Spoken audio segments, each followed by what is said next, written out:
Hey, Elvis Cup guy here. Hey, there are some interviews that are online with Dolly Parton, and in a few different interviews, she states that Elvis Presley loved her song, I Will Always Love You, and he was going to record it, okay? And he loved the song, and in fact, she tells in multiple interviews that Priscilla Presley told her that Elvis leaned over to Priscilla during their divorce proceedings in October of 1973 and whispered the lines to her, I Will Always Love You, from the Dolly Parton song. Well, either Priscilla's lying or Dolly Parton is lying, and I'm going to prove it. So hang tight, and it's coming up now. You wrote I Will Always Love You, and Elvis Presley was going to record it.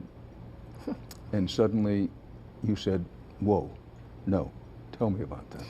Well, actually, Elvis loved the song. That was when he and Priscilla were having their problems, which I met her recently, and she told me that Elvis loved that song, and he had sung that to her on the day of their divorce. He said he kind of leaned in and sang a little bit of I Will Always Love You. And so she told me how much that he loved that song, because this was recently, we were doing some business. But during that time, it's no fault of Elvis, you know, he loved the song. But Tom Parker was in defense of Tom Parker, too. Colonel Tom, his manager. You know, he made some wise decisions, evidently. So he knew what he was doing. But that goes back to that other thing, because Elvis was ready to record it. I'd told my friends and people that he was recording it, and they were in town to do the recording. They had invited me down to the session. And all right, so you guys just heard Dolly Parton say that Priscilla Presley told her that on the day of their divorce in October of 1973, that Elvis leaned over to her and said, whispered, I will always love you, during the day their divorce became finalized there in October of 73. Now, some of you may be saying, oh, well, maybe Elvis had somehow heard the song or something before that.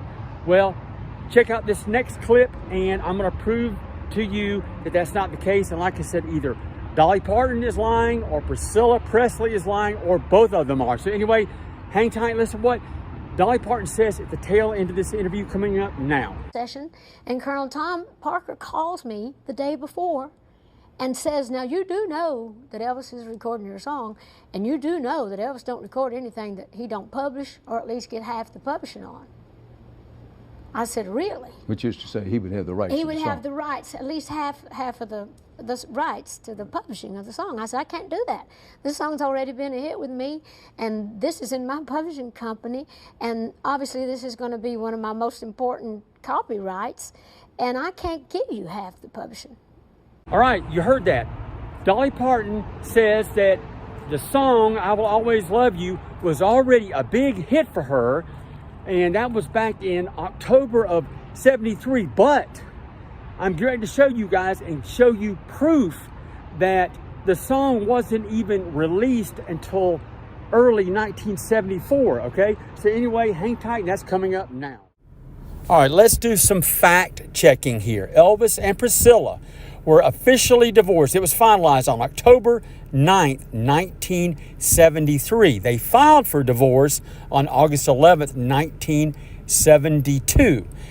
Now, you heard Dolly Parton say that Priscilla Presley told her that Elvis loved the song and that he whispered or spoke or sang it to her in her ear at the courthouse on the day that their divorce became finalized, which was October 9th, 1973.